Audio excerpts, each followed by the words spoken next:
BJP ರಾಜ್ಯಾಧ್ಯಕ್ಷರಾದ B Y Vijayendra ಅವರ ಪತ್ರಿಕಾ ಹೇಳಿಕೆ. ಸ್ವಾಮೀಜಿಗಳನ್ನ ಭೇಟಿ ಮಾಡಿ ಅವರ ಆಶೀರ್ವಾದವನ್ನು ಕೂಡ ಪಡೆದುಕೊಂಡಿದ್ದೇವೆ. ತಮಗೆಲ್ಲರಿಗೂ ಕೂಡ ತಿಳಿದಿರೋ ಹಾಗೆ ಇತ್ತೀಚೆಗೆ ಬೆಂಗಳೂರಿನಲ್ಲಿ ಫ್ರೀಡಂ ಪಾರ್ಕ್ನಲ್ಲಿ ನಡೆದಂಥ ಒಂದು ಹೋರಾಟ,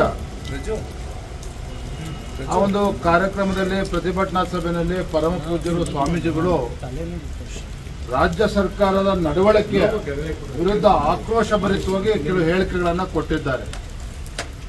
ಆ ಹೇಳಿಕೆ ಬಗ್ಗೆ ಸ್ವಾಮೀಜಿಗಳು ಈಗಾಗಲೇ ಕ್ಷಮೆಯನ್ನು ಕೂಡ ಕೇಳಿದ್ದಾರೆ. ಆದರೆ ಇದರ ಮಧ್ಯೆನೂ ಕೂಡ ರಾಜ್ಯ ಸರ್ಕಾರ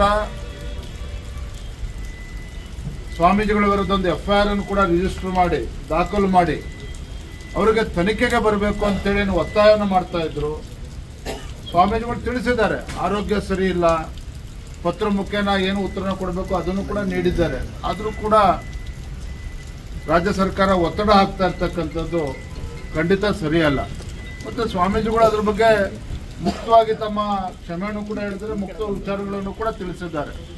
ಆದರೆ ಎಲ್ಲ ಒಂದು ಕಡೆ ರಾಜ್ಯ ಸರ್ಕಾರ ಏನೋ ವಕ್ಫ್ ವಿಚಾರದಲ್ಲಿ ಇವತ್ತು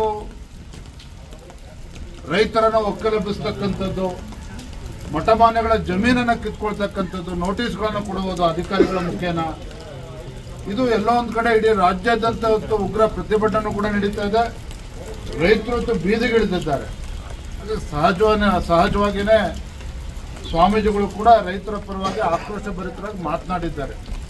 ಅದು ಎಲ್ಲ ಒಂದು ಕಡೆ ರಾಜ್ಯ ಸರ್ಕಾರ ಯಾರು ದೇಶದ್ರೋಹಿಗಳಿದ್ದಾರೆ, ದೇಶದ್ರೋಹಿ ಚಟುವಟಿಕೆಗಳಲ್ಲಿ ಭಾಗವಹಿಸ್ತಾ ಇದ್ದಾರೆ, ಅವರ ವಿರುದ್ಧ ಕೇಸ್ಗಳನ್ನು ವಿಡ್ರಾ ಮಾಡುವಂಥದ್ದು, ಮತ್ತೊಂದು ಕಡೆ ಸ್ವಾಮೀಜಿಗಳಿಗೂ ಕೂಡ ಬೆದರಿಕೆ ಆಗ್ತಕ್ಕಂಥ ಕೆಲಸ ಮಾಡ್ತಾ ಇದ್ದಾರೆ. ಖಂಡಿತ ಸರಿಯಲ್ಲ.